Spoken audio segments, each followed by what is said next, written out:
नमस्कार दोस्तों, बीजेपी के राज्यसभा सांसद और प्रवक्ता सुधांशु त्रिवेदी ने कांग्रेस नेता राहुल गांधी पर तीखा हमला करते हुए उन्हें प्रधानमंत्री नरेंद्र मोदी पर आपत्तिजनक और घटिया टिप्पणी करने का आरोप लगाया है। उन्होंने कहा कि राहुल गांधी ने एक बार फिर से यह साबित कर दिया है कि उनके पास विपक्ष के नेता जैसे गंभीर पद को संभालने की क्षमता और परिपक्वता नहीं है। सुधांशु त्रिवेदी ने कांग्रेस पर कई मुद्दों पर समर्पण का आरोप लगाते हुए ये कहा कि 1971 में 93,000 पाकिस्तानी सैनिकों की गिरफ्तारी के बावजूद इंदिरा गांधी की सरकार ने पीओके को वापस नहीं लिया। इसके अलावा उन्होंने ये भी कहा कि 1948 में नेहरू ने कश्मीर मुद्दे को लेकर संयुक्त राष्ट्र में ले जाकर उसे आधे कश्मीर को समर्पित कर दिया। इसके अलावा सुधांशु त्रिवेदी ने राहुल गांधी पर चीन और पाकिस्तान के प्रति सहानुभूति रखने का गंभीर आरोप लगाया। उन्होंने कहा कि चीन की रक्षा कंपनियों के शेयरों में गिरावट आई है, जैसे कि एवीआईसी चेंगडू एयरक्राफ्ट जो JF-17 और J-10C फाइटर जेट्स का निर्माण करती है, उसके शेयर में हाल ही में 12% की गिरावट दर्ज की गई है। उन्होंने प्रधानमंत्री मोदी की सेना के प्रति समर्थन और नेतृत्व की सराहना करते हुए उन्हें भारत माता का शेर बताया है। गंभीरता के साथ और पूरे राष्ट्र की एकजुटता के साथ रखकर वापस आ रहे हैं और दूसरी तरफ कांग्रेस के स्वघोषित स्वनामधन्य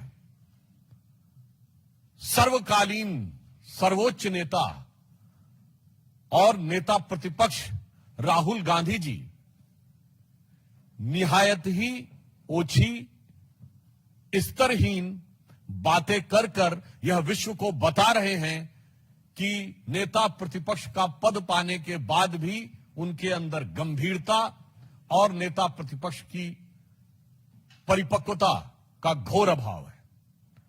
मित्रों, यह विषय सिर्फ उनकी अपरिपक्वता का नहीं है, विषय उससे कहीं गंभीर है।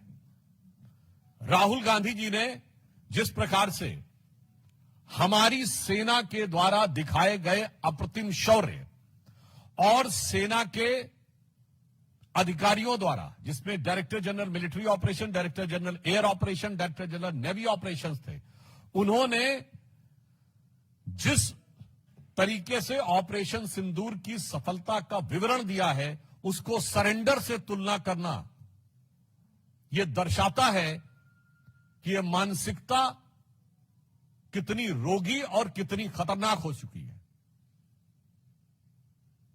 मुझे इस बात पे आश्चर्य हो रहा है कि अभी तक कांग्रेस के नेता पाकिस्तानी मीडिया में सुर्खियां बटोरने में लगे हुए थे, पाकिस्तानी संसद में उनके बयान कोट किए जा रहे थे।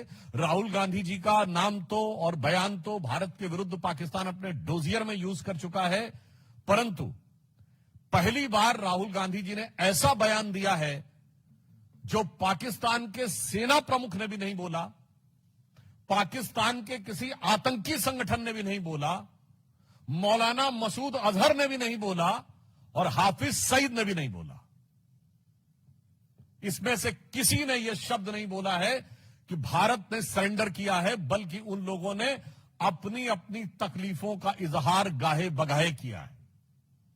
अगर इसके बाद ये बोल रहे हैं तो मैं पूछना चाहता हूं, क्या आप उन नेताओं से एक कदम आगे जाना चाह रहे हैं? यानी अभी तक तो आप पाकिस्तान के लोगों को, पाकिस्तानी सेना और पाकिस्तान के आतंकी संगठनों को कवर फायर देते थे, अब उनके सिरमौर भरने की कोशिश कर रहे हैं। एक हिंदी में कहावत होती है, नया मुल्ला प्याज ज्यादा खाता है, मगर यहां गैर मुल्ला इस कदर प्याज खाने में लगा हुआ है कि उसे लग ही नहीं रहा है कि यह देश के स्वाभिमान और सेना के शौर्य और सेना का कितना भीषण अपमान कर रहा है। मैं पूछना चाहता हूं, वैसे राहुल गांधी जी की बुद्धिमत्ता और विवेकशीलता पर आप सभी लोग परिचित हैं। मात्र 1 वर्ष पहले की बात है, आज 4 जून है। 4 जून को चुनाव परिणाम आए थे। तीसरे अटेम्प्ट में 3 अंक न पाने को, जिसको अद्भुत सफलता नजर आ रही हो और पटाखे फोड़ने शुरू कर दिए हो, और तीसरी बार प्रधानमंत्री बनने पर जिसको पराजय नजर आ रही हो, उसकी कितनी समझ है और उसका कितना विवेक है, यह भली भांति समझा जा सकता है। राहुल गांधी जी का यह कहना सेना का सरासर अपमान है। मैं कांग्रेस पार्टी से पूछना चाहता हूं, ऑपरेशन सिंदूर की सफलता की घोषणा सेना ने की है, भारत सरकार ने नहीं की है, भारतीय जनता पार्टी के किसी प्रवक्ता ने नहीं की है। जैसे आपके प्रवक्ता अब अचानक सोकर जागने लगे, अपने जमाने क्या क्या बातें बोले, तो मैं पूछना चाहता हूं, आपने सरेंडर शब्द यूज करके सेना का अपमान किया है या नहीं? क्योंकि सीधे सीधे जब आपने सेना के बयान को सरेंडर से तुलना किया है, इसका मतलब भारत और भारत की सेना का सर झुकाने का वो काम और इसके लिए वो शब्द जो पाकिस्तान की सेना, पाकिस्तान के आतंकवादी संगठन और यूएन सिक्योरिटी काउंसिल के द्वारा डिजिग्नेटेड आतंकवादी जैसे मौलाना मसूद अजहर और हाफिज सईद भी नहीं बन कर पाए हैं, तो आप क्यों उनके मुहाफिज बनने की कोशिश कर रहे हैं? और मैं दूसरा बताना चाहता हूं राहुल गांधी जी से कि अगर आपको यह समझना है सरेंडर, तो याद करिए राहुल गांधी जी केवल 2 साल पहले आप विदेश में गए थे और आपने कहा था why the defenders of democracy America and Europe are silent and not interfering in India. यह था सरेंडर। 15 जुलाई 2011 को आपने कहा it's impossible to totally control terrorism. यह था आतंक के आगे सरेंडर। 26/11 के हमले के बाद आपकी सरकार ने शर्म शेख में कहा कि कंपोजिट डायलॉग प्रभावित नहीं होगा आतंकी घटनाओं के साथ। यह था आतंक की मानसिकता के साथ सरेंडर। 1995 में नरसिम्हा राव सरकार के समय एक फोन आया और भारत ने अपना एटॉमिक एक्सप्लोजन रोक दिया। यह था सरेंडर। 1971 में 93,000 प्रिजनर ऑफ वॉर थे। 1971 में 93,000 प्रिजनर ऑफ वॉर थे। फिर भी पीओके क्यों सरेंडर कर दिया? छंब का 160 किलोमीटर का एरिया जीता हुआ क्यों सरेंडर कर दिया? 13,000 किलोमीटर पाकिस्तान के पंजाब और सिंध का जीता हुआ क्यों सरेंडर कर दिया? 54 हमारे सैनिकों को वापस नहीं लिया, उन्हें क्यों सरेंडर कर दिया? 1965 में जीता हुआ हाजीपीर का दर्रा सरेंडर कर दिया। लाहौर से 20 किलोमीटर दूर तक सेना पहुंच गई थी, वो सरेंडर कर दिया। 62 में तो क्या क्या सरेंडर कर दिया। 19 नवंबर 1962 को जवाहरलाल नेहरू का कैनेडी को लिखा गया लेटर है जिसमें उन्होंने सीधे कहा है कि अमेरिका आकर अमेरिकन पायलट्स हमारी एयरफोर्स को संभाले, जो 2010 में डिक्लासिफाइड हुआ है कैनेडी लाइब्रेरी के द्वारा। 1960 में सिंधु का 80% पानी सरेंडर कर दिया। 1948 में आपने कश्मीर का एक हिस्सा सरेंडर कर दिया। 1947 में मुस्लिम लीग के आगे 1/3 सरेंडर कर दिया। तो राहुल गांधी जी, आपकी पार्टी और आपके खानदान के कारनामे आजाद हिंदुस्तान के कैलेंडरों में सरेंडर से भरे पड़े हैं। और जहां तक हमारे प्रधानमंत्री जी की बात है, बहुत साफ कह देना चाहता हूं, राहुल गांधी जी किसी के आगे सरेंडर कर दें, कांग्रेस ने किया होगा, मगर भारत किसी के आगे सरेंडर नहीं हो सकता। हम विश्व की एकमात्र ऐसी सभ्यता है जो हजारों सालों के आक्रमण के बाद भी आज जीवंत है, जिसे आप मानने को तैयार नहीं है। हमारे प्रधानमंत्री श्री नरेंद्र मोदी भारत माता के उस शेर की तरह हैं।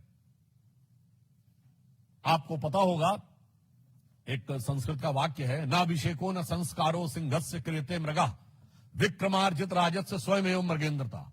मृगेंद्र शेर के लिए होता है और उसके अंदर स्वयं वो क्षमता होती है।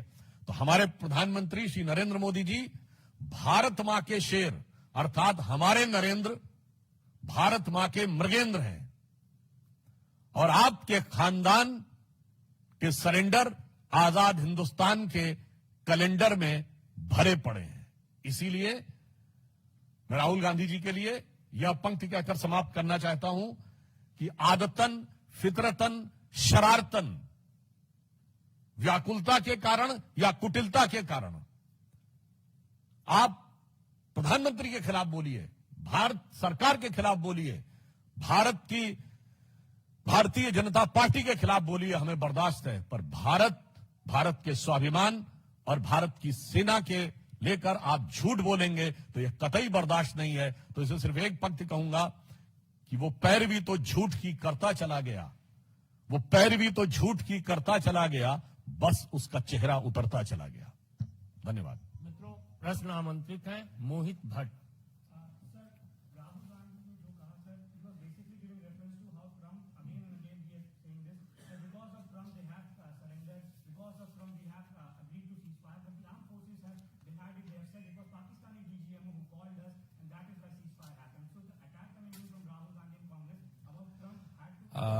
On the issue of US President statement, Government of India has clarified n number of times that there was no third party mediation.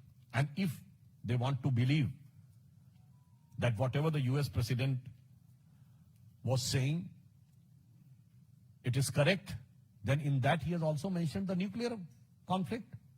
He has averted, as per the US President, Mr. Donald Trump, he is saying that he has averted a nuclear conflict, which has been categorically denied by Government of India and the Foreign Ministry. Then in that case, you are not ready to accept the total statement.